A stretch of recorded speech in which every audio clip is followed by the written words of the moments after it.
Hello, everyone, and welcome back to our podcast. I am Chris, joined by my brothers Adam and Eric. Hello. Hey, Judy.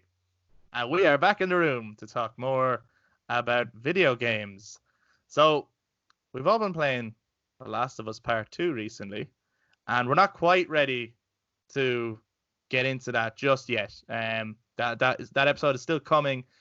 Deep dive discussion into all of its spoilers and everything we think about the game. That is coming, but we're not ready just yet. I think, Adam, you're quite far into it. I don't know. Like every time I keep telling you where I am, you're like, you've like another year to go. Yeah, you've got another 10 years to play. I have finished it, but only recently, and Eric had finished it even before we did our first impressions. Or was out. Eric finished it before it was made, even. I made it. One of the interesting themes in The Last of Us Part 2 is it takes a look at heroes and villains and does a very different take on it. It kind of shifts it a little bit without saying any more. And with that in mind, we thought it'd be really interesting to look at our favorite video game heroes and villains and how they've been portrayed in video games. And I think one of the interesting things about this for us is that it's been a long time since we've talked about a certain topic where we don't know what's going to come up. So the last few episodes, ever since we were talking about games of the decade, they've all been a deep dive into one particular game. And therefore we knew there were certain characters were going to have to be talked about, certain beats, certain story parts, certain gameplay mechanics, all that kind of stuff. Like we kind of knew, even if we didn't know exactly what we were going to say, because it's not scripted, we knew certain things that were going to come up. Whereas this time, we have no idea who each other's favorite protagonists or antagonists are. They could be the same, they might not, we don't know. But we're going to discuss a few of them and then limit down to our absolute favorite in each. The only rule is that they have to have originated in video games. The reason for that is because I think there'll be another good topic another time of video game adaptations of famous characters, right? But like, it's kind of not fair to throw iconic movie villains into the mix when they've appeared. Like Darth Vader, come on, like he's one of the most iconic villains ever. He has appeared in video games, but that takes away from the fact that video games have also had very original villains. And then vice versa, you've had Spider-Man in video games too. You know, he's an iconic hero. So many other superheroes too. So for the purposes of this discussion, they have to have originated in video games. However, if they have appeared in other media after video games, like Lara Croft, Agent 47, Sonic the Hedgehog, etc., they are good to go. They count and they are allowed to be in the discussion. That makes sense, right? Yeah. But no, I wanted to talk about certain characters. No. So I can't mention Jesus? Oh, from the... What's that game called? Jesus. I Am Jesus? I Am Jesus. You fucking idiot. I Am Jesus. Well, no, because he originated movies first before he was on the video. It also means, and sorry, Eric, because I know you're a huge fan of Lovecraft. It means you can't... Cthulhu does not count because Cthulhu originated... But there goes my favorite antagonist. Thanks. Eric, just before we jump into it, Eric, when did your obsession with Cthulhu start? Because like, I haven't a clue. I can't wasn't remember. hearing the Metallica song? No, it was around that same time, but it wasn't because of that song. So where did it come from? I can't remember. I found a YouTube channel where this guy was just discussing lots of fictional monsters. Yeah. And then he did loads on Lovecraft, like Cthulhu and all the other gods and everything. That's how I got obsessed with it. I just watched them and went, that's fucking awesome. So that's where it came from. Cool. And you have the Necronomicon? I have the Necronomicon, yeah. Not the collection of Lovecraftian books, the actual, like I can summon Cthulhu at any time. He's going to come out. Just take a giant turd on everybody. Fucking awesome. What are you waiting for? What are you waiting for? The world is fucked right now. Come on, bring it on. Okay. Maybe you did. Maybe that's what 2020 is. Shit. Stop reading that book. With that being said, let's jump into our discussion on our favorite video game heroes and villains.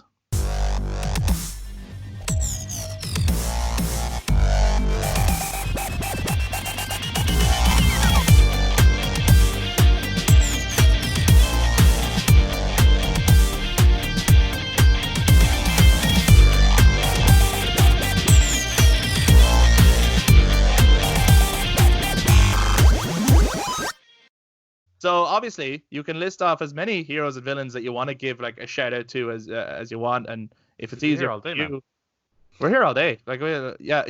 How many do you like? All of them. I like. No, actually, I could actually do a whole other list on protagonists I hate, even if I like the game. There's plenty of. I have found that there's plenty of characters. Actually, when I was thinking about it, I was like, no, they actually haven't lingered at me. Like, actually, they annoy me way more than I like them. Right. And sometimes it's like in the writing I like them, but in the portrayal or the art style I don't. Or there can be different things. And then I actually found the villains list. I was able to name. I don't know about you guys. I was able to think of more protagonists I like than antagonists. Same. Yeah, I found it very difficult to think of antagonists. The reason for that for me was, I often felt like in game design you're trying to create an antagonist. Quite often that works as a final boss or challenge. Mm-hmm. And sometimes I know, like when we had Brian on talking about Final Fantasy, it's like, oh, you fight God at the end, right? That's not a good villain. That's just like a good gameplay challenge. So like this idea of like a big evil monster or something as the final boss or the final entity, it's like, cool, the stakes are high, but they're not a memorable villain. They're just a villain. Yeah, So, and also I find like it's a lot easier to name protagonists because you get like generally like a game series. If a protagonist is good enough, they're gonna get a sequel or a few. So you have time to learn about them and spend more time with them to develop some form of relationship with that character. Whereas an antagonist, they stick around for one game normally. So you don't really get to learn about them. And generally, in most games, you're not really fighting a single person. You're fighting lots of enemies. Like there could be bad guys within a game. Like take Halo for example. Right, name the antagonist of Halo. Yeah, you go. You know what I mean? Like the no, not minds. Sorry, the Covenant. The Covenant. Covenant. I'm thinking of Gears. Am I? Gears is the Locusts. Yeah. Gears. Yeah. But it's the same thing. Even with Gears, like it's the same thing. It's like name the antagonist. It's like, well, Chimera. Yeah, you could, but it's like if you only played the first one, let's say, and you didn't go on to play the other ones, but like even Ram is not a. You don't really get to learn about Ram, do you? No, It's just he's just a big guy. So that's like you go Lord of the Rings, like who's the villain of the Fellowship of the Ring? That's like saying Lurtz. But he's not the villain of the Fellowship of the Ring. He's just the sort of physical challenge at the end of the movie. The villain of the Fellowship of the Ring is still Sauron. And it's Sauron the whole way. Or Sauron. Or is it your inner self? But with that, what the hell was that? That was Cthulhu. No, man, he don't sound like that. No. No. I read the book. But we'll hold off on antagonists. We'll go to protagonists first, because there's definitely more to talk about there, I'd say, and then we'll jump into the evil people. I think as well. Sorry, like a protagonist, it has to be the main character. It can't be this, like, that's another great discussion, like great video game supported characters. And I actually found going through some that sometimes the supporting characters were more interesting than the character you're playing as. That happens a lot in RPGs, where because your character is sort of like a blank slate, and that's great because it allows you a doorway into the world. Mm-hmm. The characters who are more interesting and more layered are actually your party members, right? But they're not the protagonist. So this has to be the actual protagonist. Okay.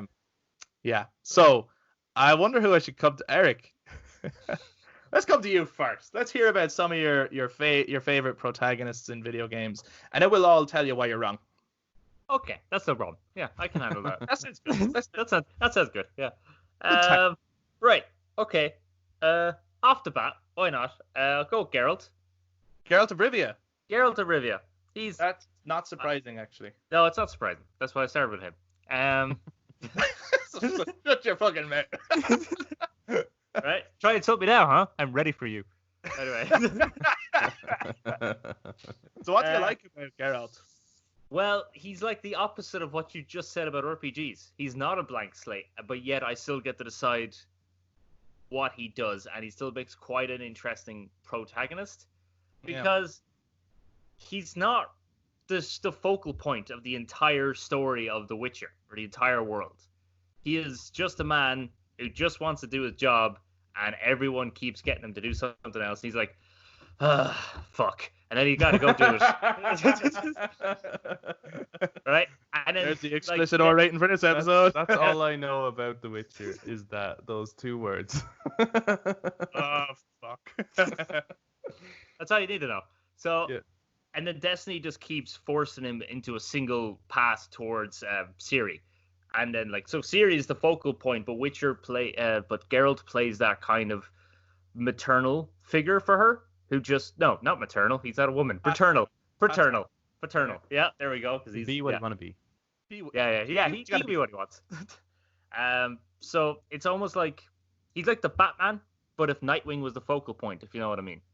Yeah, I get you. Yeah. Yeah. So he's just a really cool, interesting character. Plus the idea of like you get to experience racism on a different form rather than it being like slavery ending. It's just because you are a mutant, even though you're solving everyone's problems, they seem to still kind of treat you like crap unless you help them out. Then it's like, oh, you're a saint, which I think is really interesting. That is actually interesting. Yeah. People are kind of weary of the Witchers, aren't they? Like they don't really trust them. Oh, they hate them, aren't they? At what point in the game were you like, I really like this protagonist? Like, was it straight away, or was there a certain point in it where it's like, now I'm in this? I've always found, the lone wanderer going around exploring the world, like hunting monsters, is always a cool concept. It's always a cool character. You can do a lot with that when you have that kind of setting. But I think it's when you do actually begin to see he does, while he sounds very monotone, and if you've seen the show or played the games, you know he does have that kind of husky monotone style voice. And everyone keeps saying witchers don't have emotions, but it's when you realize he does, and he does care, because he acts. It just seems to be like a side effect that he kind of seems to not be able to match the emotion, or he just doesn't really express because he's been alive for like so many hundreds of years. He doesn't really care. But when you see him like compared to even the other witchers as well, and the role they all play and everything, I think it was. Yeah, it's when you start to see that he does care and he does have feelings. And he does have, as much as he wants to remain neutral, he can't because he is just a genuinely good person, is when I started to like him. Cool. But you were probably looking for a more specific moment, but I can't tell. No. I was just curious because I was like, if you had said straight away the second I saw him, I was like, the second you see him, he's getting his balls bit by a fucking lobster, you know? Like that depends, because I would have first seen him from the other games. Oh, sorry. Yeah. I forgot that you played. See, I thought Witcher 3 was your introduction to him. Well, that was the first one I ever played. The first and only one I played. But I watched clips from the other ones. Before you played Witcher 3? Yeah. Oh, okay. Gotcha. Okay, so Geralt is in there. He's in the running. Who Geralt's else you got? There. You got Cloud, obviously. Obviously. Why is it obviously? Because it's Cloud. We hate Cloud. What are you talking right. Okay, sorry. We hate Cloud. No, go on. Well, again, he's the badass mercenary with the giant sword going around. I think I have a common trend here. Going around. If they're badass with a big sword and they're like a lone wanderer who doesn't want to help people but ends up helping people. And fears showing emotion. Yeah.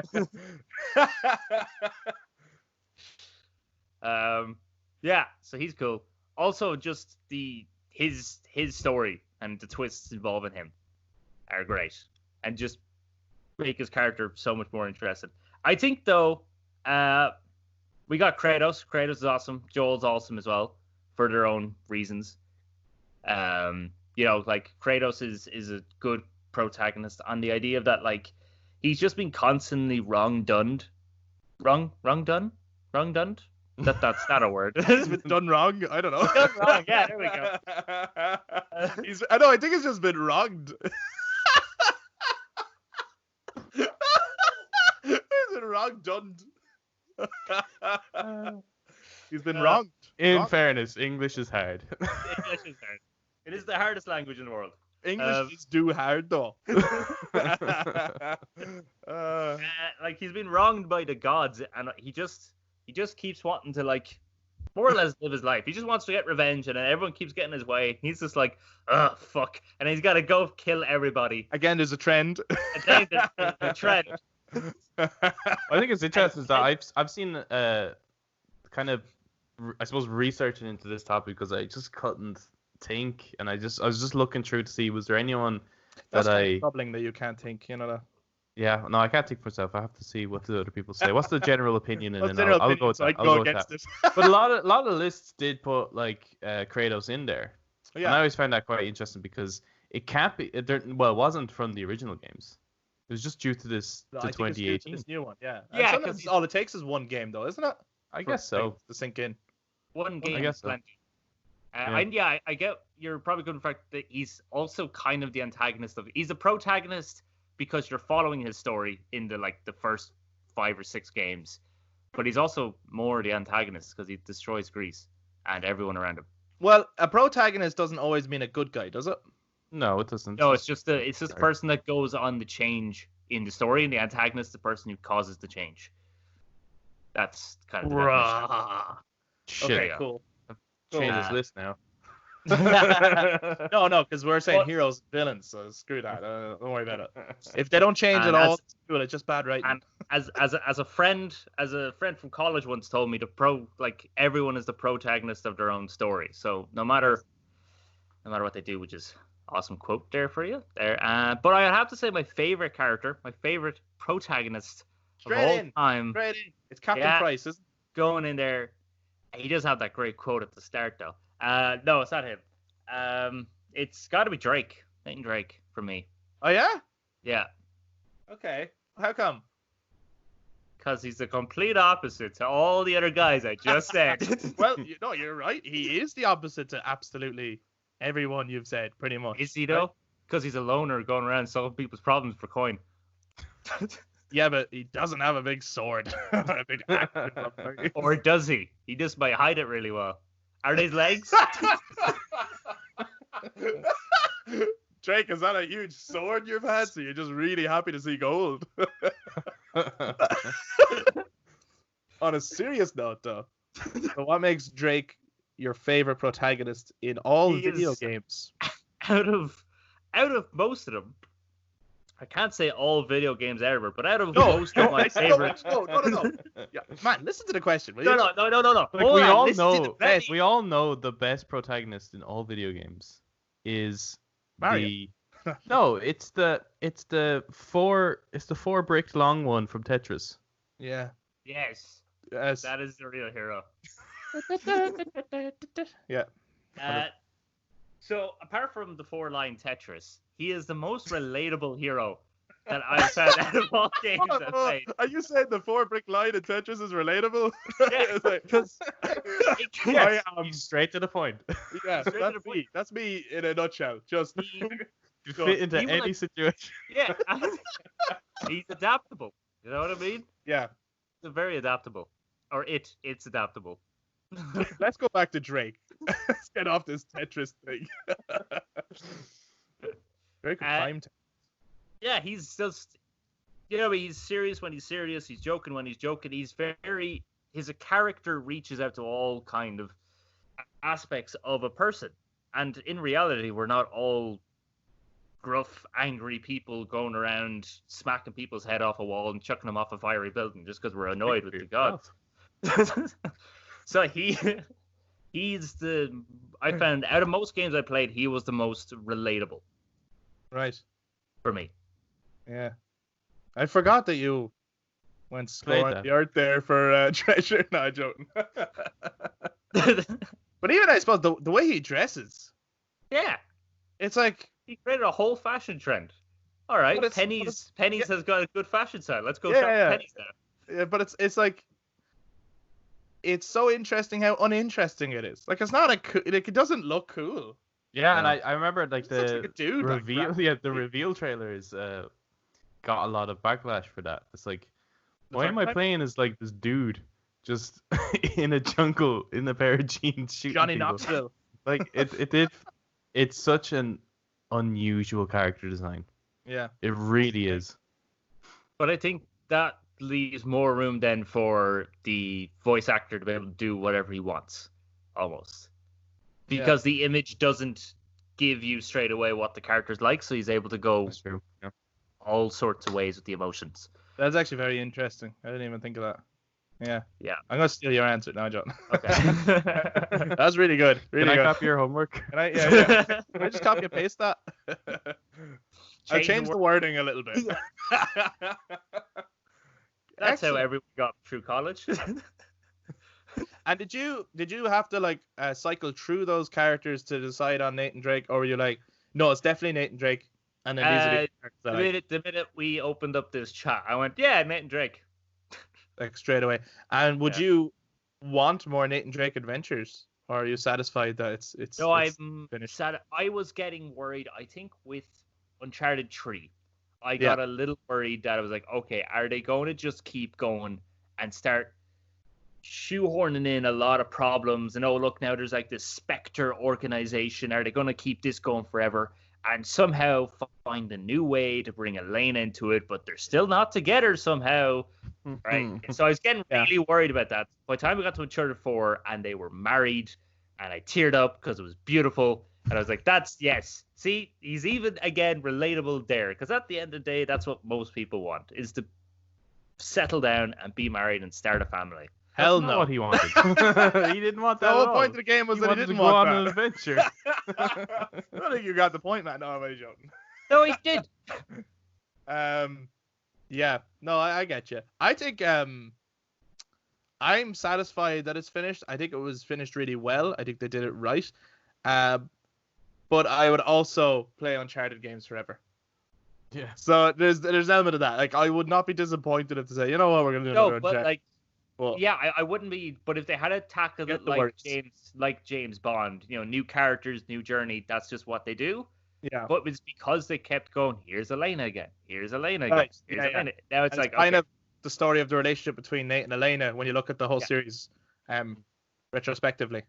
Yeah. Cool. Adam, Hmm. some of your favorite video game protagonists. Okay.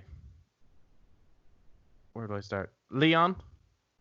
Wow. Leon, yeah. Yeah, come on. Mostly, like I remember playing him as him in 2. Oh, that's way different. back when. Way back That's a when. different experience. But I don't know. Even then, like, there's something about that character that like kind of stuck with me. So that when they re-released, or sorry, they came out with 4 and they brought the character back for 4. There's something about him that a little bit like Solid Snake that it's kind of ingrained in the history of the game that when you see him, you're kind of like, oh yeah, I remember him. He was totally a badass. Yeah. And then when you see him and he actually lives up to the expectations of Leon, I think. Yeah. It's kind of a pity. He didn't really hold true, I think, into that type of character in the rest of the series. But I do think like in that they do have sort of like this mythology built around Leon now, whether they use him in some of their CGI movies or in other games, that they do kind of just accept that it's like, okay, so Chris is like the Superman. scout boy, the good guy, right? Yeah.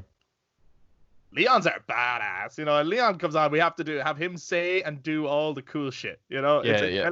Like they always give him the cool one-liners and stuff. I think he's awesome. Yeah. No, he is really cool. I think I just wanted to acknowledge him. I wouldn't consider him a favorite, but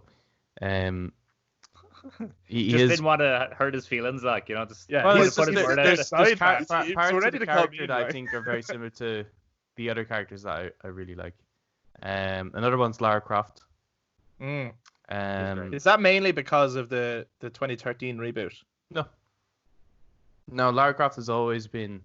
I think for me, you were just mentioning how with Drake he's got, in terms of character design, he's not that interesting. Yeah. Right. So it is up to the writing and it's up to the performance to really sell the character. Lara Croft came from a time when character design was the character. You know, it tries to tell you everything about the character through their silhouette. There wasn't really much, I suppose, Freudian style character development. That didn't happen till mid 2000s really in video games. Yeah. Before that, it was just about the silhouette. And I think I don't really know much people that kind of hate Lara Croft. You know what I mean? Like, how could you? Yeah, you can't really.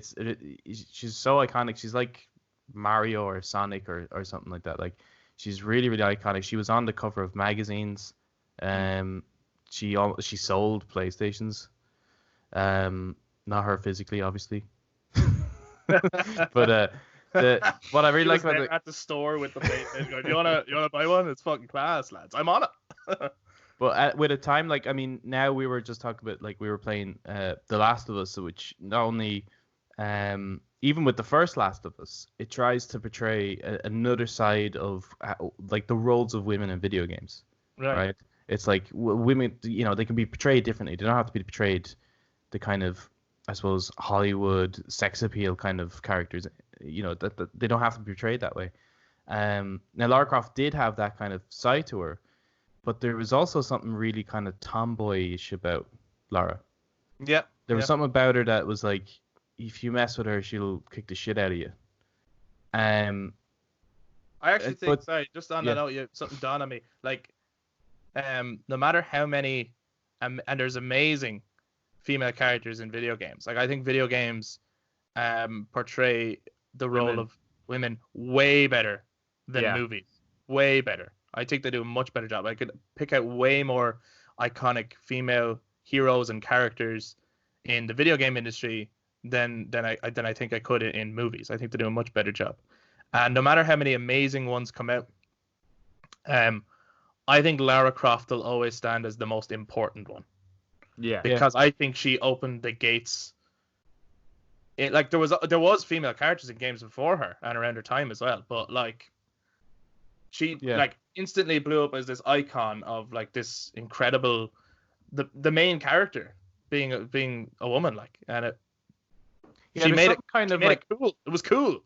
Yeah, like, I mean, what I really love about that story is that, initially it was supposed to be a guy, in Tomb Raider, but they didn't want. I think the reason for it was that they just didn't want people to think that this was another Indiana Jones kind of knockoff.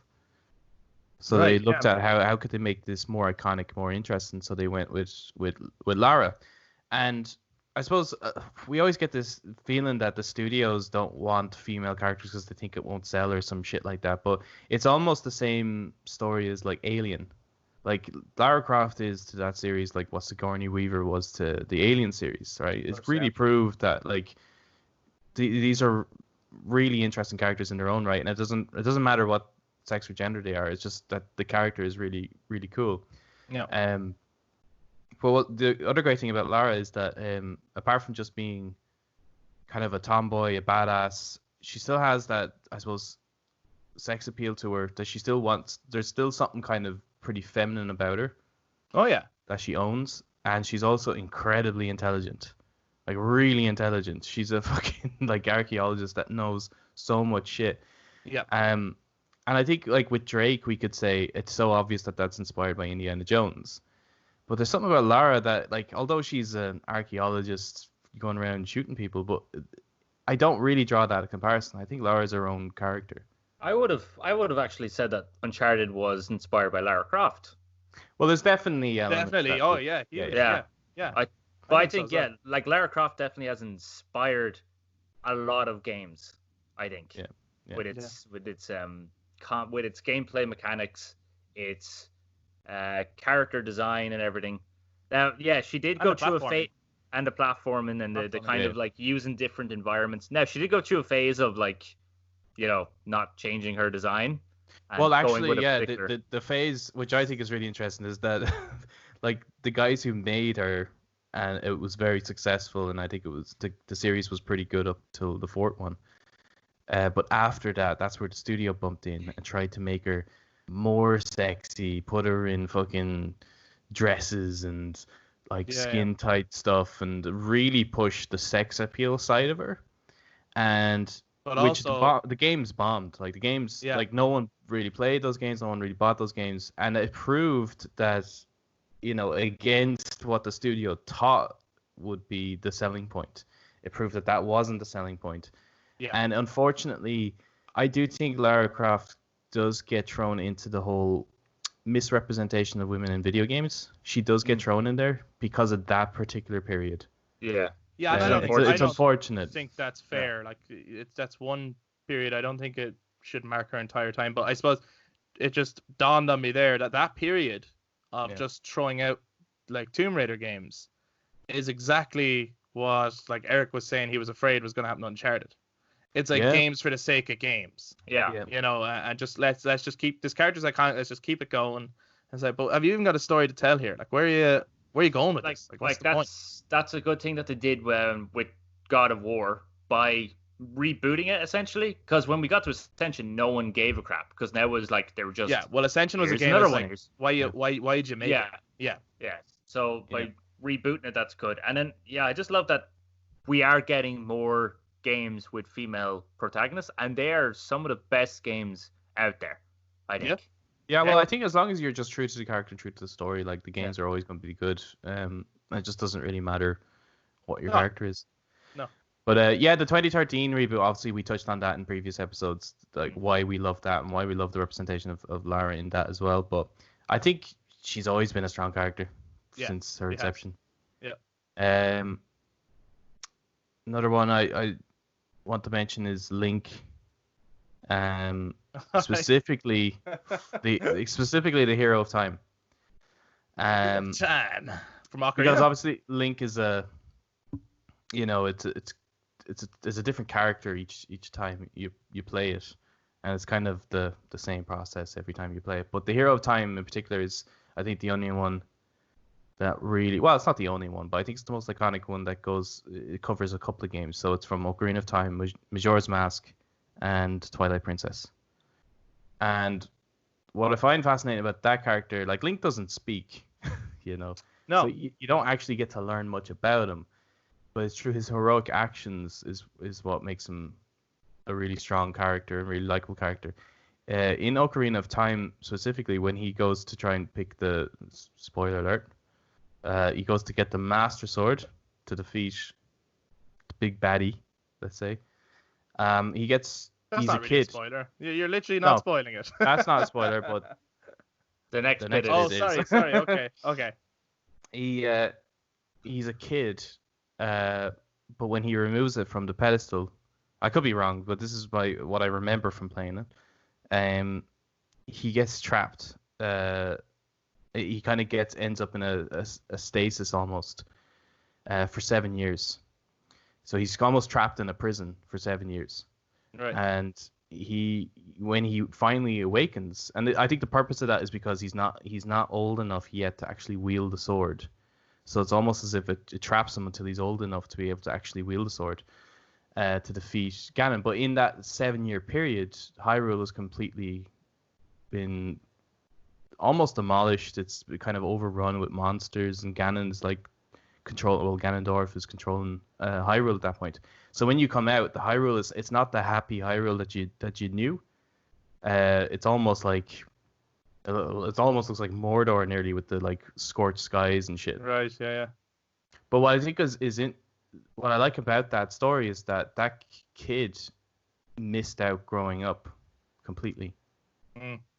So as an adult, he, I suppose, still has some of the innocent, childlike qualities he would have had as a kid. Right. So he had to sacrifice his growing up in order to save Hyrule. Badass. I mean, I don't know if I've ever. Would anyone else do Hyrule that? where I it's would. bright and happy. My growing up was great. I would never have sacrificed it for anyone. Yeah, I'd say that's what's great about the Legend of Zelda games. I mean, they were first developed because the developer was kind of wanting to capture his childhood memories of just, playing in the forest, as a kid, doing fantasy stuff, and that's where the birth of the game came out. And part of that story is about the fear of growing up. Yeah. And that's what the Ocarina of Time, I suppose, is about. And you can go back in time as well, but you'll never get that period of transitioning. You're either a kid or you're an adult, and it's almost like those teenage years, they're just washed away or don't exist or don't matter. Yeah. Then apart from that, the last three I wanted to mention was just Drake, Cloud, Snake, and I think we've already covered like why I love those characters.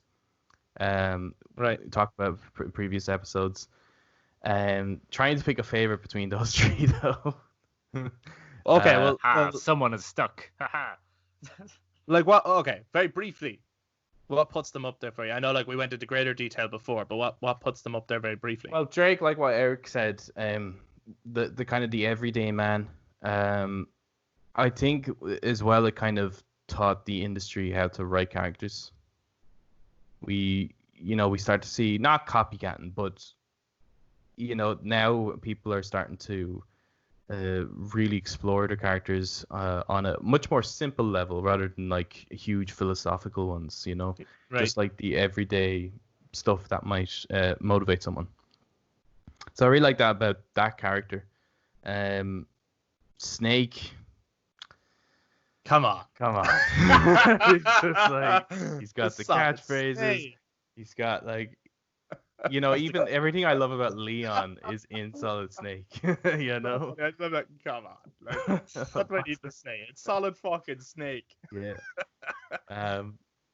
Yeah. What else? Like we've already covered like what we really love about his backstory and his his actions to saving the world and all that stuff in the previous episode. So I don't think there's much more I could say about him. And then Cloud, because I just think that is such powerful writing on a character.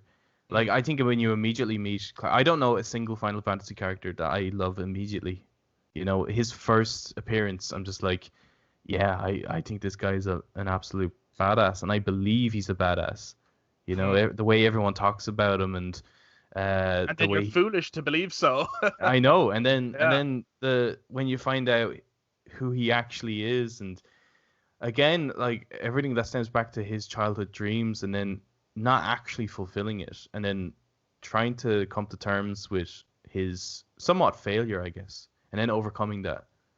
Like he's probably the only one in a single game that has the hero's journey. Right. That I could think of. Like we could see progression of characters through a series of games, like with Snake. Like Snake's journey in the first one, like it is a cool journey, but I think what makes Snake really impactful as a character is his journey throughout the series. The whole arc, yeah. Whereas Cloud does it in a single game. Yeah. So maybe I'm gonna have to say Cloud. You gotta say Cloud's your favorite. As a favorite protagonist, Cloud Strife. Yeah. Man, come on, Cloud. I have a feeling that some of the same stuff is gonna come out here. There's a few I want to get mentioned to, right? But like there was a character that I kind of wanted to put into the running for me, but I actually kind of can't, and that's Commander Shepard from Mass Effect, because it's my version of Commander Shepard, and that's not definitively Commander Shepard. It depends on how you play Commander Shepard, but I really like my version of Commander Shepard, so I can't really put that character. Same with like you could say that as well. Like I love my version of the Dragonborn, Sure. like how I picture the Dragonborn and how I play the Dragonborn. But Shepard still has more of a personality than Dragonborn, yes, but you still can't. Like for some people, he's totally renegade and he's like off the walls. For some people, it's a woman. For some people, it's a really caring person who would do anything for anyone. I like my version of Shepard, but I can't really put him up there as like one of the best protagonists ever because because it all depends. There are a few characters though that I'd like to give a shit. Lara Croft is one that I hold up there. I just think she's incredible for pretty much all the reasons we have said. Aloy is one that has stuck with me. Oh, really? I think she's the most interesting part of that game. Like that, when I was going in, I thought it was going to be the world, and the world is interesting, and there's some great story stuff. But Aloy, like Lara Croft for me, Aloy became instantly iconic in one game for me. And I wasn't surprised to see her so much everywhere. And one of the things I like about her so much is just her curiosity and her drive to be accepted. I thought it was a really good idea for Story Point to do.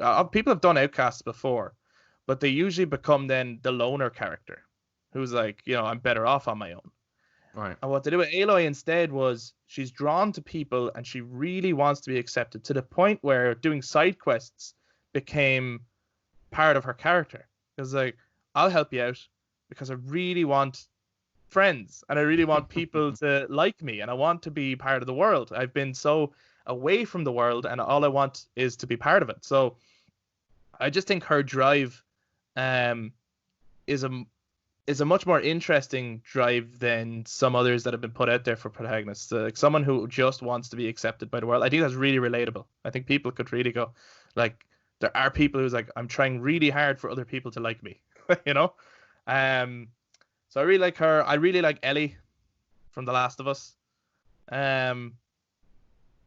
She's one that surprised me because going into The Last of Us, I thought I was going to hate her. I generally we did talk about this before, where those kind of what do you call them? Escort. Yeah, so like the like in Eco or in it was Ashley and Ashley from Resi 4 and Emma 4. from MGS2. Yeah. Hate those bits. And even we talked about as well, there's one with Eva in MGS3 that totally breaks up the momentum of what is an incredible final act. I hate those. And the idea of doing a full game of that, I was like I remember The Last of Us being released. Oh, sorry, when it was revealed, the first one. Mm-hmm. I was not on the bandwagon. I was not excited for that game one bit. Like I kind of be totally honest, both for that and also even seeing the visuals. Like everyone was like, "Oh my god, post-apocalypse!" I was like, "We've seen it before. It's not new. There's nothing new about what they're doing. This is not interesting. Like I'm not sold on this at all." But when I played it, I've never been more wrong in my life. Never been more wrong in my life. Not only was it one of the best games I've ever played, but they totally changed my mind on Ellie as a character, and escorting her was the best part of the game, right? So, and I love the way she has grown. So I love Ellie, and even you got to play as Ellie, and I was like playing as a kid, like that doesn't sound like it would work in a horror game essentially, and it did. It worked so well. I really enjoyed it. Isn't there a whole horror genre about playing as a kid? Oh no, there is, but there's one thing to be the helpless character who. Oh, then the point of it is to be like afraid and try and stay away from the threat. This is a character that has to take the threat on, and you hear like the idea of a badass kid. It's like, oh, come on, they're kid, they're not badass. Yeah. Ashley Johnson sells that so well, really early on, even with every little thing that she does. That she's got this angsty punk kid attitude, and she's like, I'm not taking any shit. Like don't treat me like a kid. I'm not taking shit from people, She absolutely sells that. So I love her as a character. But there's 4 characters who are really, really up there for me. One of them is Solid Snake. Come on. The Solid Snake. The main reason for it is because they took pretty much as a kid, all the action heroes that I looked up to. They took James Bond, Rambo. There's even like in his huskiness that anti-hero like Batman and Logan. He's just an archetype badass action hero. They took it, and playing the first Metal Gear Solid was probably the first time that I had experienced. I mean, GoldenEye does it as well, right? What I'm about to say. The first time you take the badass masculine action hero and start to criticize it. Yeah. And start to strip it down layer by layer and start pointing things out. And like they do this by having characters like Otacon and Meryl saying, is it really worth all this? And what's the point in all this? And, do you really not care about anyone? And then him even pointing out like how violence is just part of who he is, and he was never a hero. He never claimed to be a hero, and there's all these stories about him being a hero. But he has a line, all the heroes I know are either in prison or dead, Yeah. And I was like, whoa, hold on a second. Is James Bond a hero? Is Rambo a hero? It made me question the hero character. Solid Snake was the first character to actually do that to me. Pointing out those kind of flaws. So apart from just his I guess someone is only a hero if they're able to achieve what you desire better than you can. But that hero will always be the enemy to the person who's in opposition to what you want.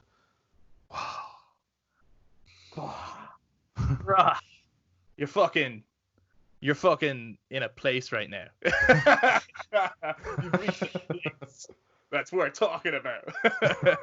But we live in a society. We fucking do. So yeah, Snake was the first character that made me question what a hero is, really. And then there's his whole arc and how iconic David Hayter's performance is. Like, it's just like reinventing voice acting. Like, Snake's not relatable. Like, I don't relate to Snake. No, I do. But I go to Antarctica all the time. All the time. Alaska, Alaska even. Antarctica. Yeah, I suppose what's great about David Hayter's performance as him is that he makes him human but doesn't play it seriously. You know, there is a campiness to it. Yeah, no, there is. There's a self-awareness that this is ridiculous as well, which I think is good. Yeah, it works for the world that it's in. But another character then, that would be in like my top 4. 4 is a weird number. People usually have a top 3, but I have a top 4. I can't. Ew. Joel from The Last of Us. I can't explain how much I love Joel. I really love Joel. Well, why don't you marry him, huh? Why don't you just fucking marry him then, huh? Playing The Last of Us 1, that game wouldn't work if you didn't like Joel and Ellie. I do like Joel more. And it's because I was Joel and I was looking after Ellie. And I really cared about Ellie, and then I really felt for Joel. And the whole arc, like from the beginning of the game, seeing his pain, seeing that kind of acting, that performance from Troy Baker, it has to be one of the best performances in video games, full stop. Like, it has to be one of the best. Yeah. And he's just such a real guy. He's such a real person that he's such a dude. He's such a guy. And he's such a bro. Like, I want to drink with him, man. No, but like, he is relatable. Not that, Jesus, obviously we haven't had those experiences with him. We're not that age group even. We haven't had kids ourselves. We haven't been through a zombie apocalypse yet. We're getting there. He's at the start of it. He's like a contractor with a daughter. A guy. And then he just does whatever he has to do to survive, which would happen to anyone who has to live 20 years in that kind of world. We said it ourselves. I'm not sure anyone could say that they wouldn't make the same decision he made at the end, right? Which is why I still class him. Some people have made the argument that he's the antagonist of the game. He's not. No, he's not the antagonist. He's the protagonist. You may consider him an anti-hero. Yeah, and I think he's a different kind of anti-hero too. But he follows the protagonist arc because he changes. Yeah, no, he is the protagonist of the game. But like, I suppose, I think what I was saying was like, when people are saying he's the villain of the game, it's like, you can't really say he's the villain of the game, but he's not necessarily the hero of the game. No, he's definitely the anti-hero. But it's not like the decision he makes at the end of the game. It's like, okay, if you want to sit down and take out a philosophy book and then talk about moral ethics, you know, it's easy in a classroom to say, well, the right thing to do there is to let the one child die to save the world. Yeah. You put yourself in that situation, like, your child, no way. It's like, impulse kicks in. No fucking way are you cutting this person's brain out in the hopes that it works. And also, so you're going to have the cure? So what are you going to do with it? Are you really going to, in a world that where resources are key, you're going to share that with everyone? Come on. Fuck off. Right? You build the world in your image. You've now got the keys. Like, there's more to that. Like, it's not as simple as what Joel did was stop the world getting saved. That's one way of looking at it. But it's a complicated thing. Who's to know what would have happened? Yeah. All you do know is that I don't want her to die. So I really felt for Joel. I have a sign thing by Troy Baker. There's a picture of Joel, and it just says, "Chris, endure and survive." I look at that when shit gets fucking. This year I've looked at that a lot. Like the shit gets weird or gets tough, and I go, just do it like Joel, man. Just fucking push on, you know. Yeah, you just wait till I summon Cthulhu. Then shit gets real weird. You won't endure or survive. Oh God, no. So Joel's up there. Another one is Cloud Strife. Come on, man, it's Cloud. Instantly iconic. The minute he gets off that train, his story arc is just incredible. Like he has usually in a fantasy story, there's some huge, convoluted, amazing chosen one storyline, right, for the character, and that's not Cloud's story. Like there is obviously some weird sci-fi elements to his backstory, but really he's a guy suffering from mental illness. He's got like an identity crisis, and that's so interesting. He's way more interesting than any other Final Fantasy character. Definitely, I think.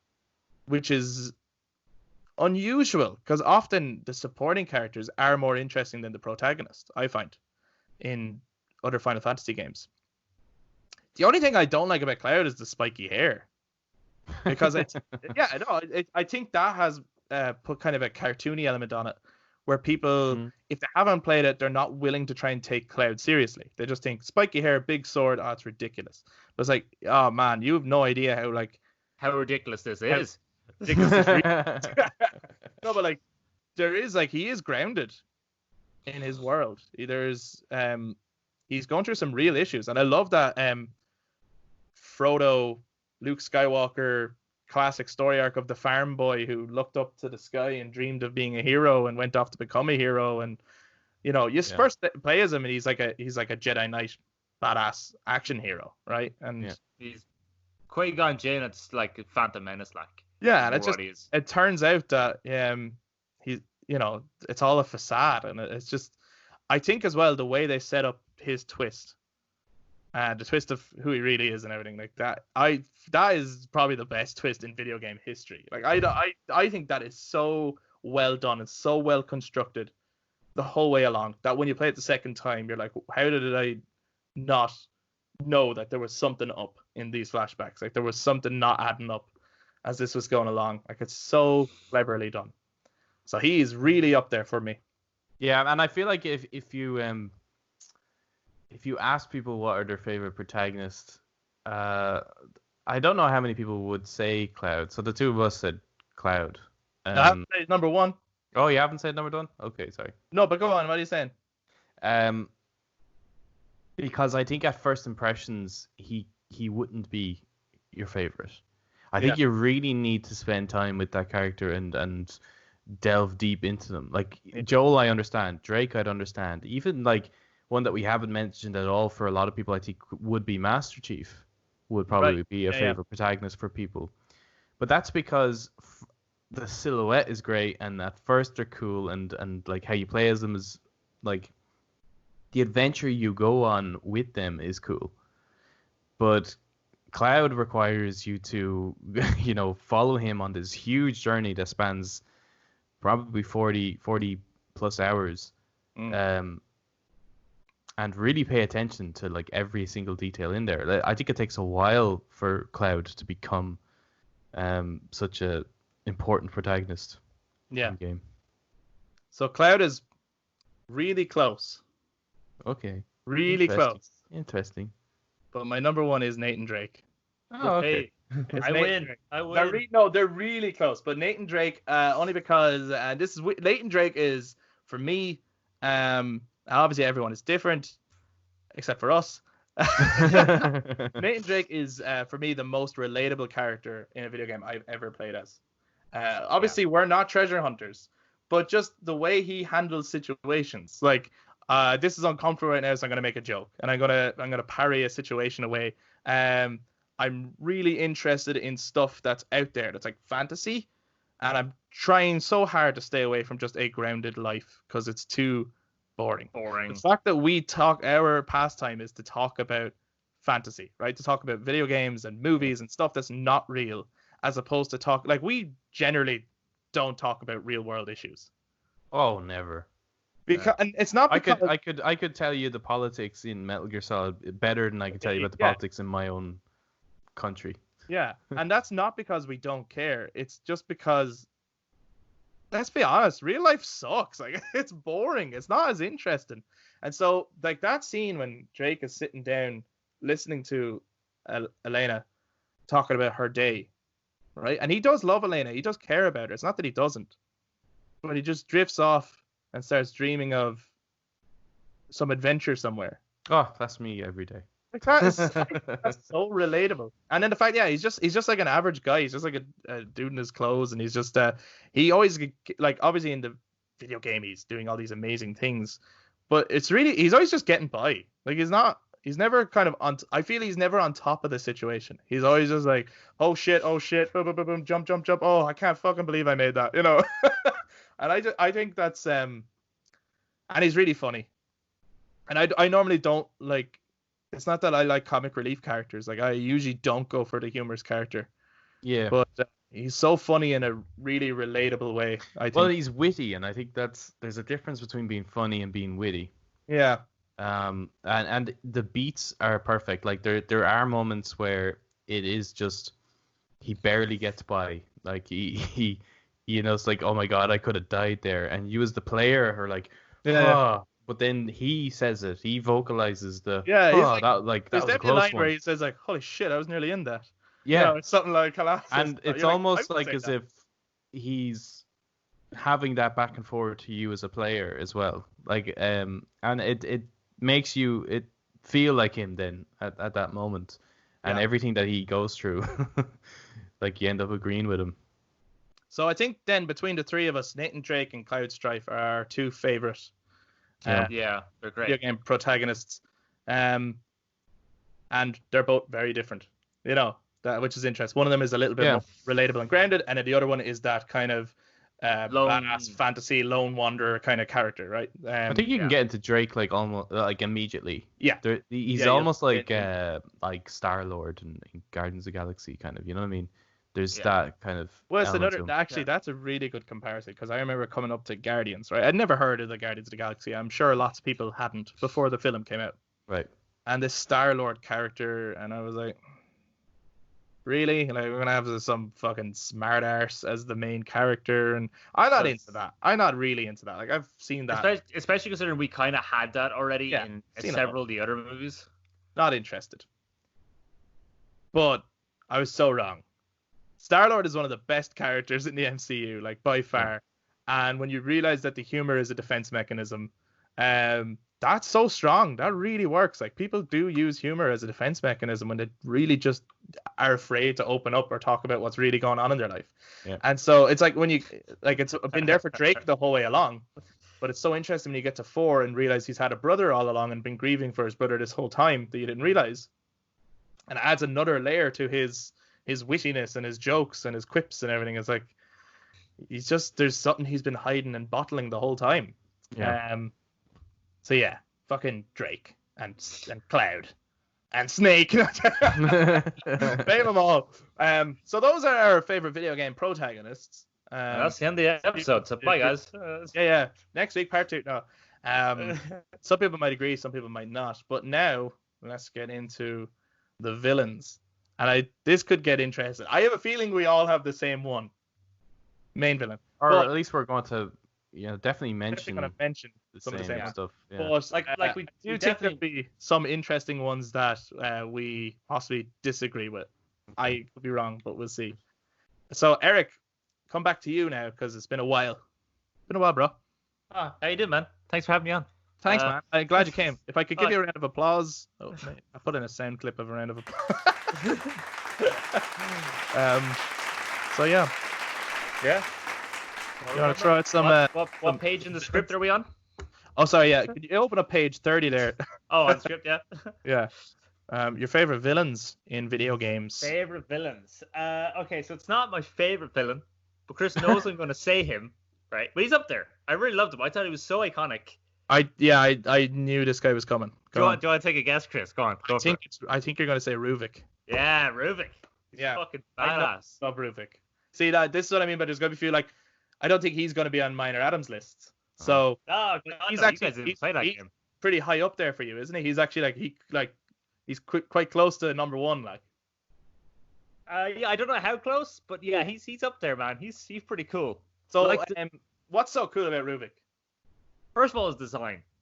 I mean, he's wearing like this white robe. Like usually villains wear black or their armor. You know, kind of like if you take like Eridan from The Witcher, Tree. He's the main antagonist. He's the leader of the Wild Hunt. He's covered in all this like out of Middle Earth, really. yeah, he looks like Sauron more or less. Like so, they're Yeah. all like these big evil people, or they're maybe they're in suits or they're wearing all black leather with shades because I'm Wesker and I throw the shades at you or something like that. You know. Hey, Deo, don't diss Wesker yet. No, I love Wesker too. I love Wesker. I know he's coming. Yeah. But Ruvik wears the white outfit, which is not very common for villains to wear, especially big evil, I'm going to dominate the whole world kind of evil. So he just wears this like, you know, he pretty much just wears a bathrobe. He wears a white bathrobe with a hood. And That's then why you're selling this really cool image. No. But the idea that it's ripped at the end, it's covered in blood, and he's got like these white, like doctor-patient trousers that are all ripped. He goes around in like his bare feet. Half of his body is like completely scarred as well. So it's really kind of, it's such a simplistic, there's no complications to design because he's just wearing a white robe and white pants. But it's iconic because it's really creepy. Because he just appears at like the end of the corridor and you're like, fuck, this guy's gonna kill me. And it just, as you're shooting him, he just walks. Nothing hits him. He doesn't have to teleport. He doesn't have to get out of the way. He just walks. He grabs you. Your head explodes. Right? So that's like, and I love God. As much as it's really crap when you fight God at the end, and most like horror games do have you fight God at the end, but in the context of this game, it works that you're fighting God because he is the antagonist. That's what Ruvik is. He is Right. God in this game, but he's not good God. So he works with kind of, I don't know if the game was trying to go for this, but the idea that in the modern world or modern Western society, God is the Yahweh, Krishna, not Krishna, Yahweh, like the Eden, the Hebrew God, The Catholic Old Testament God, right? The vengeful eye for an eye God. But that God, but even the New Testament God, because they say that he's like this loving, forgiving God. But yet people now look outside and they're like, okay, well, if he's so loving, forgiving, and great, why are we going through COVID? Why is there racism? So everyone now makes this God to be the antagonist of our world. He's the villain. So now Ruvik is kind of the embodiment of that because he's actually causing all the bad stuff in this world. And for you to escape and get back to a good world, you have to fight and kill him. But then he literally is, right? Like he literally is. He literally causing all is the bad shit.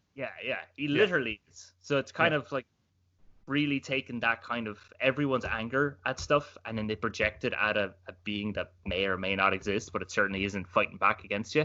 But now they're getting that image and going, it literally exists. It literally is fighting it back against you, and it's causing all the bad and horrible stuff in the world. And the fact that every single monster is a manifestation of his own psychosis on particular mental effects is also great. Yeah. And his own like take on different things. I really like that aspect of. I'm not as familiar with the character as you are, but I really do like the idea that the bosses you fight are manifestations of his own trauma and pain, that he is now inflicting on others. I think that's really fucking cool. So I think it's the in-depthness of him, his powers and his design that make him really high up for me as a great villain. Yeah. Wesker, just because he's cheesy as fuck. Why is he cheesy? What do you mean he's cheesy? Are you kidding me? Most of his lines are so cheesy. He's so cheesy.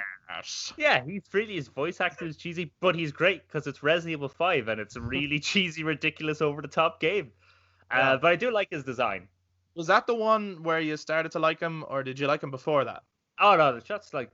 No, I liked him in Resident Evil 4 when you play Ada's story in Resident Evil 4. Yes, yeah. Because he's behind the scenes. You know, again, he's like the Blofeld of it. You know, he's wearing the suit and the shades. It's, he's so cool, mysterious. And then you see what he's able to do and all of his powers and stuff. I don't know. I love teleporting. Teleporting for some reason. You love really teleporting villains, yeah. Yeah, I love that for some reason. But yeah, I love him. He's really cool. And I like that also. I think this was, again, when Resident Evil 5 was released. This was around the time that they started to give villains like a proper motive to their plan. Every other villain So was before you go any further, because fill me in here, because I was having this discussion with myself last night. What the fuck is Wesker's motive? right. So you know the way. Okay, so the easiest way I can go, because most people would have seen Infinity War. So you know why Thanos is like, right, click my fingers, I'll wipe out half of all life. That will save everyone, really, in the long run. Yeah. So Wesker's plan is to release a bioweapon. Yeah. That will selectively choose, like, it will adapt to people with a particular genetic code that he deems is a perfect human. It will bond with them, creating then the perfect human race, and then all the weak will die out. So he's the Resi Hitler. He's the Resi Hitler. Yeah. He's wanting to create a perfect world, and it's because he's like, there's overpopulation, and there's crime, and there's sickness.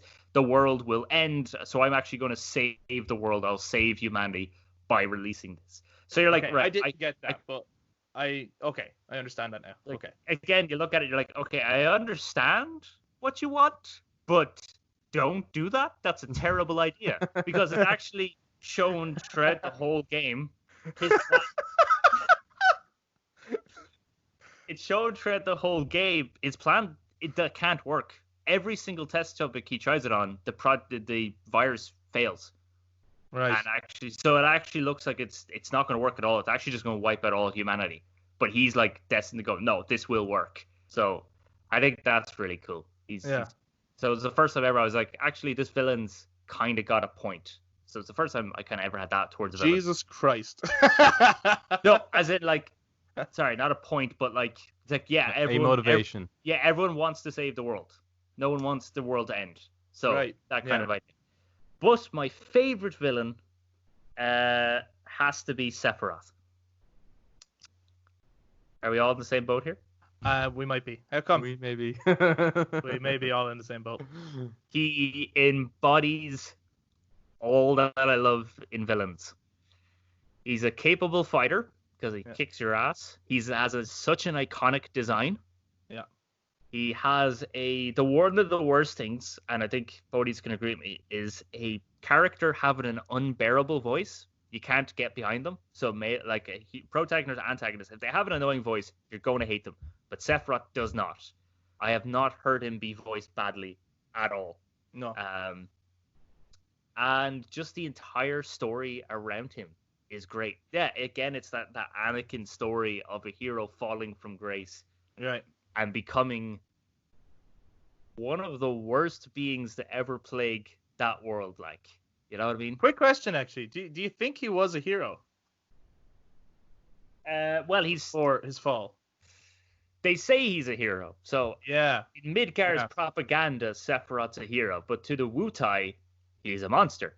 Right. He's slaughtering all their friends and family. But then, if you look at any war, you know what I mean. Depends on whose side you're on. Yeah. I mean, but he's a fantastic villain, and there's also like never been a bad fight with him either. Even at the end of like the original Final Fantasy VII, that's such an epic fight. It's pretty unreal, all right. Thank you, Nobuo Uematsu. You fucking mad genius. Yeah, his music is like both his main themes, the One-Winged Angel and those chosen by the planet, are amazing. I don't think those chosen by the planet gets enough credit. It doesn't. I think like One-Winged Angel is great, but it gets way too much. Like when people say Sephiroth's theme, they think of that. I don't. I think of those chosen by the planet. It's so creepy. It's literally what I picture the Devil's theme tune. Yeah. For those who don't, it's so scary. Know which one that one. It's the one where whenever Sephiroth appears, it's the heartbeat and it's the creepy and a choir. Yeah. And these like little bells and stuff. It's so fucking scary.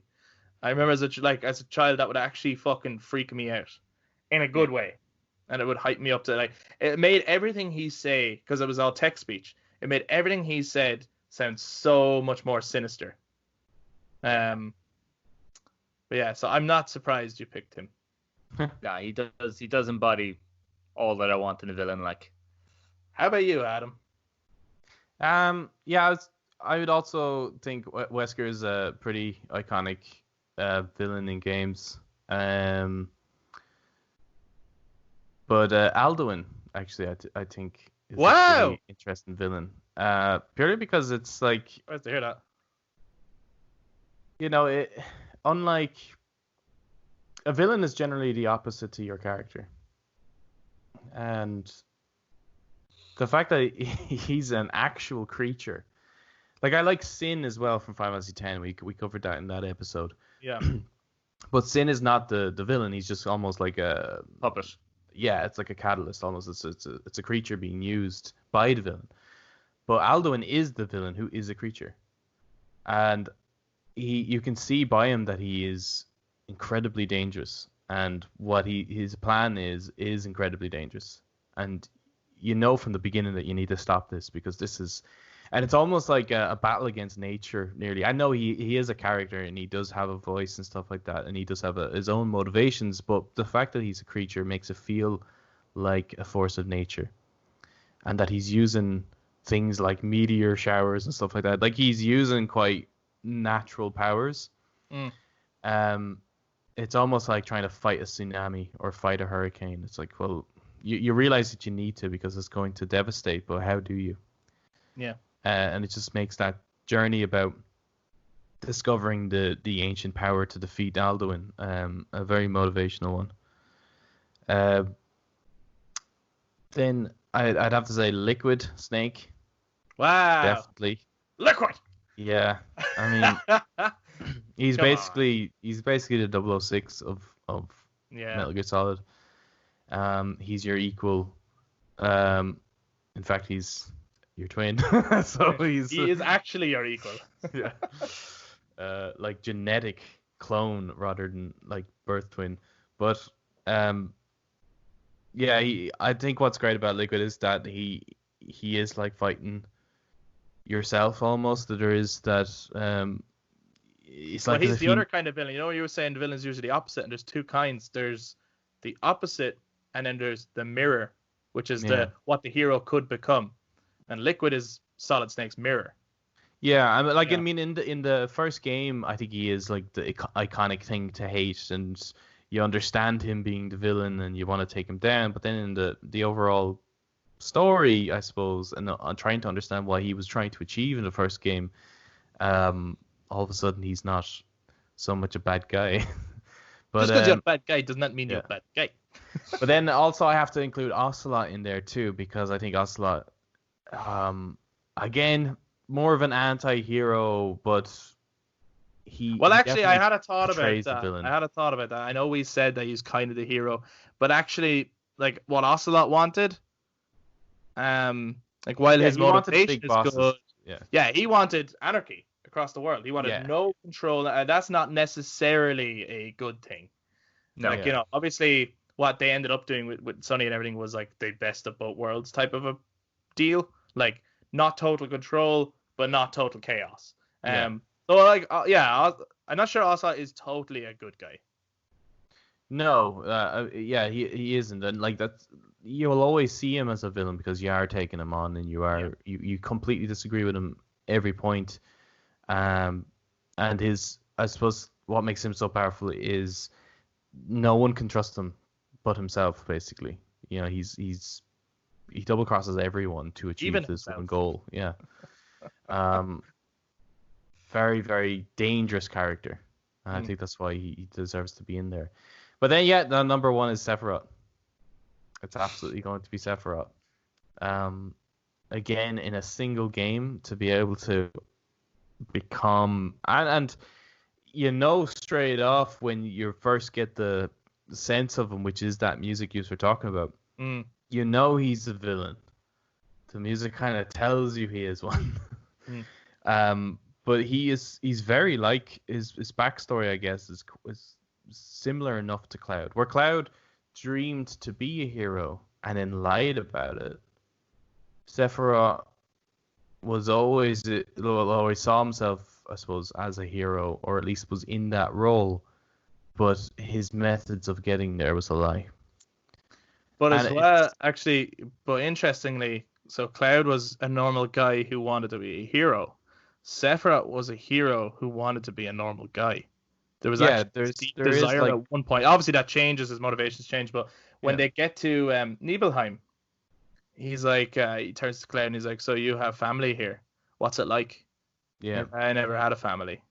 You know, and he laughs about his father. He doesn't even want to talk about his father. He's like, oh, that's just a fucking laughable issue. Like, my father is a douche. He's like, my mother is Genova and I've never known her, but I wish I did. Like, he has this deep longing for that normal life, and then it gets totally twisted. And he believes he deserves something more than what he has. Yeah. Yeah, and then how his, like Wesker's motivations, although crazy, it's not completely selfish. I think he sees him like, obviously there's a selfishness to see himself as the liberator, but it's because he wants to save half the planet, I guess, or move human race forward. Sephiroth is completely selfish. There's nothing, he doesn't care about anything but himself and his own desires. And I think that's what makes him incredibly dangerous, is that you can't empathize with Sephiroth. Like, you can understand his motivations to some degree. You can understand how he became psychotic. But you cannot agree that anything he is doing or plans to do makes sense. And you can't reason with him. No. You can't negotiate with him. No. It's not possible. Shinra can't pull out like a suitcase of money to say, will this quench your thirst? Yeah. There's no talking to this guy. Because he could just kill them and then take the money anyway. Like, and he would. Yeah. I'd burn the money. In some ways he's like the Joker. Like, he's not that crazy clown lunatic guy who's just doing shit for fun. He does have an actual endgame plan. Yeah. But he doesn't care about like materials. There's no wealth that he's after, essentially. He's not looking to get rich and powerful. Yeah, his longing for a mother's love basically is a motivation for him. But his mother is this douchebag. Yeah, it's this intergalactic alien that's wanting to destroy the planet. That's her motivation. And he's longing for her love, and if he wants her love and respect, then he wants to fulfill her wishes. Like, that's fucking crazy. Like, he's a psycho. He's fucking nuts, man. And he's a really, really powerful as well. And I think that's what makes, like, if going back to the protagonist, that's what makes Cloud such an amazing hero, is that he actually manages to, with the help of friends, obviously, but take on and defeat this guy. Well, they always say that a hero is defined by their villains, right? Mm. If the villain isn't strong enough, then the hero's journey won't translate as well. Yeah. Like, I know I've seen, some people, I haven't played enough of 6 to say about Kefka. I know a lot of people hold Kefka up to a high regard. But I do see Kefka similarly to the Joker in many ways, where his motivations can be just cause. You know? Like, he is an anarchist, basically. And I suppose his motivation is just because he can, and it's more fun to do that. Like I said, I don't know enough of the character to say that, but I think, what makes the Kefka and Joker scary is that you don't know what they're going to do next. What makes Sephiroth scary is that you do know what he wants. You just don't know how he's going to go about it. So you actually don't know what he's going to do next. Yeah, exactly. And even if you did know what he's going to do next, there's a high probability you can't stop him from doing that. He'll just do it. And he's shown throughout the entire game how powerful he is. Like, there's the bit where you have to try and sneak past the Midgar Zolo. This giant serpent that the minute you fight it, you're dead. You can't beat him. But once you get past, you see that he's after killing one. In the most fucking brutal way. Yeah. And you're like, there's no way this game's for kids. It's so fucking cool. So yeah, I put Sephiroth. Like I said, I think picking antagonists is pretty difficult. I know the one from, just honorable mention, I suppose, is the guy from Far Cry 3. Oh yeah, he's really good. But I haven't played Far Cry to comment on that. Or GLaDOS. Oh, I know people have put. Yeah, you see, I haven't played Portal 2, so I played a little bit of Portal, but not enough of it to comment on it. But so Sephiroth being, out of all the games I've played, Sephiroth being my favorite. Because I think that in most cases you're kind of fighting against like a group of enemies and not like a singular enemy. Yeah. You know, like throughout the game, you're fighting monsters in Final Fantasy, but they don't work for Sephiroth. No. They're just a barrier, just in the way. There are other creatures or other enemies that are in the way, but there is only one villain, really, or at least one world-ending villain, and that's Sephiroth. Yeah. Class. I have a few villains to give a shout out to for the crack. Yeah. For the crack. Just Sephiroth's First your one- favorite? Yeah, I'm not gonna. I won't dance around it. Sephiroth is my absolute favorite, and actually, yeah, I'll just talk about him there first briefly. But much of what you have said, everything from the writing to his creepy music to the way he has been portrayed, after the fact, I'm so interested to see where they're going to take him in this remake series. Like, I hope to see more of him. You know, hearing about his name early on in the game and not like, who is this Sephiroth dude that they keep mentioning, and then following trails of blood as an introduction to the character and seeing a sword in the person you thought was your enemy, and holy shit, like, who the fuck is this guy? And then learning who he was and that he burnt down the village, and that image of him that, like, you know, it was their version of Unreal graphics, right? But when he gets up and walks into the fire and his music is playing, that image was stuck in my head for like the longest time. Sephiroth, as I was growing up, is not only my favorite video game villain. There was a time he was my favorite villain. Full stop. I prefer him to certain movie villains. And there are certain ones that you could draw parallels with. Vader is one of them, right? Yeah. But for me, the only reason I prefer Sephiroth as a villain is that I always see Vader as a tragic character who is redeemable. Yeah. And the great stuff, that's the great thing about Vader, is that there's, underneath all that cold, hard exterior, there's a good person lost in there that needs help more than anything else. Sephiroth is not redeemable. There's no talking to this guy. There's nothing to fix there. He is a poison on the planet. He's just a menace. And he's so dangerous. He's so he's the devil of that world. Like, he's pretty much pure evil. And it was nearly destined. There was nothing they could do. They created this monster that they should never have created. Like, they made a huge mistake creating him, and it was like science gone fucking way wrong. It was like, we can create an ancient, so we should try. But they don't realize they don't have an ancient, and what they've created instead is a fucking doomsday weapon, and then lied to it its whole life.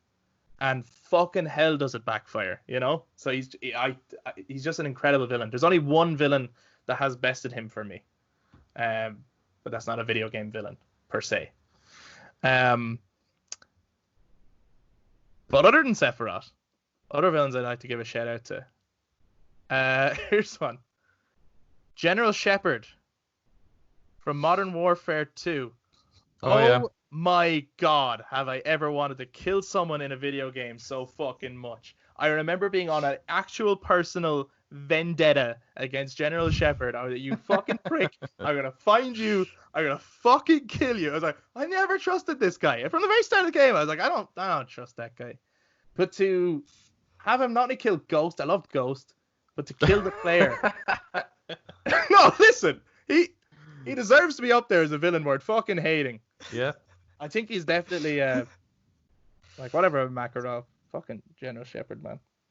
To be in that trench, burnt alive by this prick while the music plays, and he just throws the cigar in and walks away from you, and he called you one last loose end as you did his dirty work. And then he sticks the knife in you as soap, and you're pulling that knife out, and he's about to kill Price, and you get the fucking, and you're like, oh, I am so fucking satisfied. Oh, yes. Like, yeah. So, like, he's not like a complicated villain, but there is something really dark in his motives, in that history is written by the victor. Like, I'm going to be a hero when this is over, because my version of what has just happened is what people are going to know about. Like, you sick fucker. Like, you kill these people who are your soldiers, and they're going to be written as, like, you know, the poor soldiers, they died in battle and will forever remember them. And no one will know what he fucking burnt them in a trench, you know? Like, what a dirty bastard, you know? I was so mad. I was like, I gotta fucking kill you. General Shepard really got my blood boiling. This really is an R rating episode. It fucking is now. So I like to give him a little honorable mention. The Origami Killer. Oh yeah. Yeah, he's a good one. Heavy Rain. I really like villains who are in a fictional setting. I don't like real villains. Let's just put that out there. So before I go any further, I'm not like fucking sound, man. Ted Bundy, what a lad. What a chap, huh?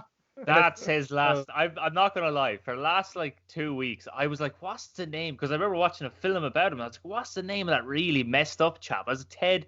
Then I kept thinking Ted Mosby. I was like, "No, that's the guy from How I Met Your Mother." What's the name of that?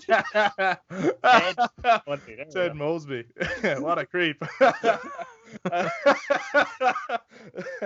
But yeah, the Origami Killer I think is an interesting villain in that I really like villains who are driven by one traumatic event that they just can't get over. That they're like determined to get other people to understand how they feel.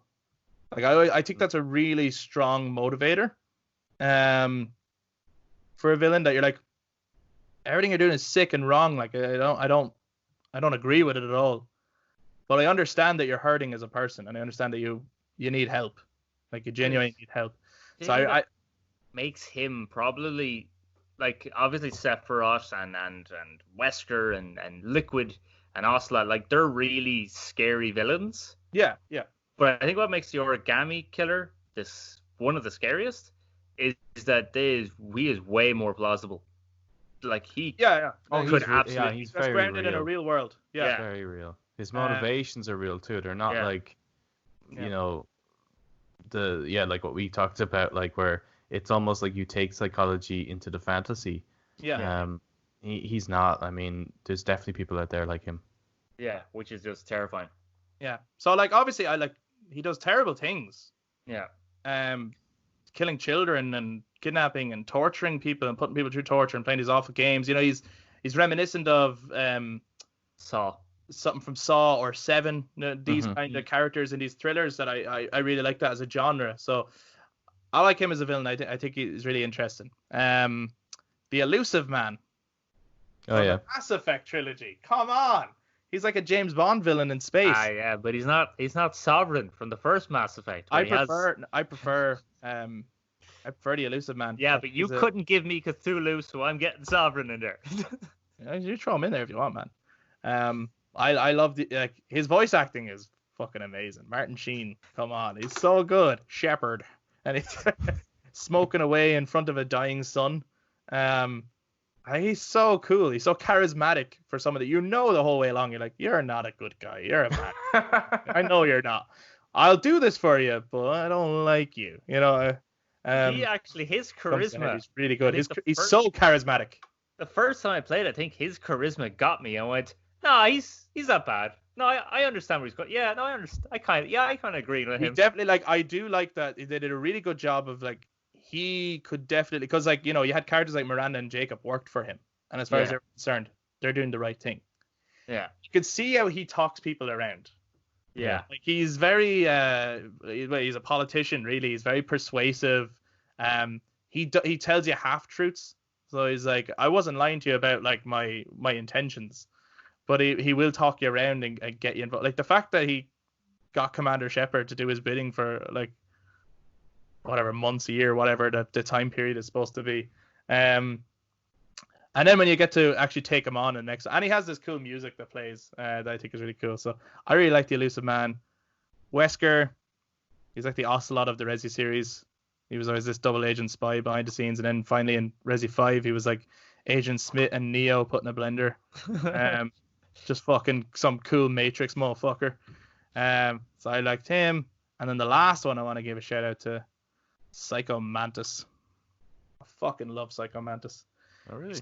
Yeah, I love Psycho Mantis. He's got his own hymn. It's really he's great. Like but I was surprised of him being in the top villains list. I thought we were just going for main villains.